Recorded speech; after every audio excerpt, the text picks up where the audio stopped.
नमस्कार प्रभाती किचन को आपण समस्त को मो तरफ अनेक अनेक स्वागत। आज आम बनइबा पनीर मसला जोटा कि बिना पियाज रसुण रे एवं बहुत कम तेल मसला रे बनइबा। ताले चलंत स्टार्ट करबा आजिर रेसिपी। प्रथम एटारे मु गोटे कढ़ई गरम करिकरी सेथिरे किछि तेल देइछि। गोटे चमच एठी मु तेल देइछि।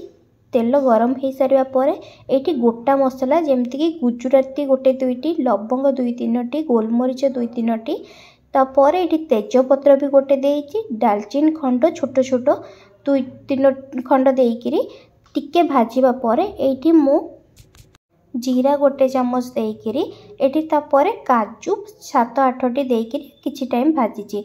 किछि टाइम भाजिबा पर एठी मु टमाटो मध्ये गोटे काटिकी रखिथिली सेटा को देइकिरी किछि टाइम पर्यंत एठी भाजिछि।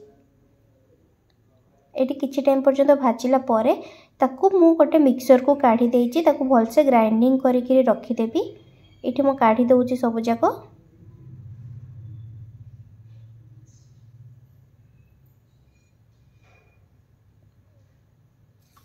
तापर एठी मु सेई कढ़ई रे पनीर को काटिकी रखिथिली एबे पनीर को कढ़ई रे देइछि भाजिबा पाई।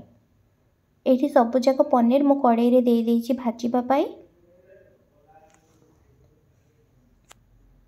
आपण माने वीडियोटी आरंभ रु शेष पर्यंत देखंतु। जदि वीडियोटी भल लागिवो ताले लाइक सहित शेयर करदेबे आ जदि मो चैनल रे नुआ थिबे ताले सब्सक्राइब मध्य करदेबे। सब्सक्राइब करबा सहित पाखरे थिबा छोट बेल आइकन को मध्य क्लिक करदेबे, जहाँ द्वारा मो जहाँ भी वीडियो अपलोड करबी ताहार नोटिफिकेशन आपण पाखे पहुँची पारिबो। एठी पनीर रो भजा हेई गलानी। मो एठी पनीर सब को गोटे जगह को काढी देइछि। एठी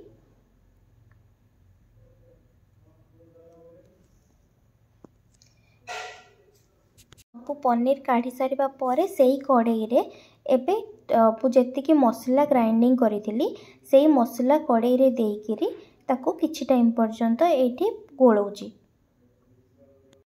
किछि टाइम गोळेबा परे एठी मो पानी देइकिरी आउ किछि टाइम गोळेबी।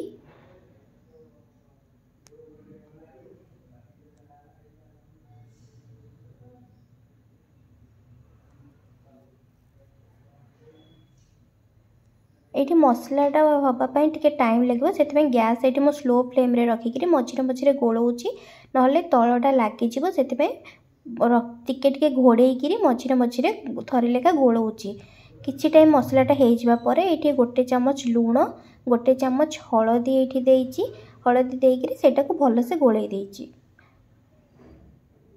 एठी गोळेइ सारिबा परे मो एठी किछि ग्रीन मटर मध्ये देइची। ग्रीन मटर देइकिरी किछि टाइम गोळेइकिरी एटा मसला हवा पई घोड़ेइकिरी रखी देबी।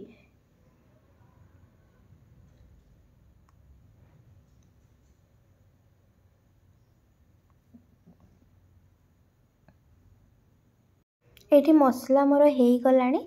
एठी मु भाजी के रखिथिबा पनीर सब को देइकिरी मसला रे भलो से गोळेइकिरी रखी देबी। किछि टाइम पर्यंत सेटा गोळेबी जेमती मसलाटा पनीर रे भलो से गोळेइ हेइ जिवो।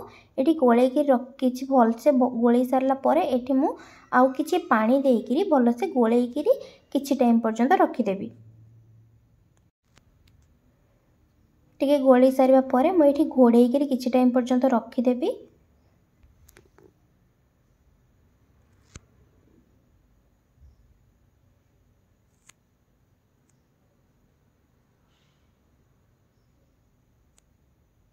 आपण माने भी यही प्रोसेस रे बनांतु। बहुत इजी आउ बहुत कम समय रे मध्य हेइ जिवो। एटारे मो बहुत कम तेल मसला भी बहुत ऐड करिछि। बिना पियाज रसुण रे भी मो एठी बनैछि। एही परि भाबरे आपण माने भी बनांतु आउ केमते लागुछि मो सहित कमेंट सेक्शन रे शेयर करिवे।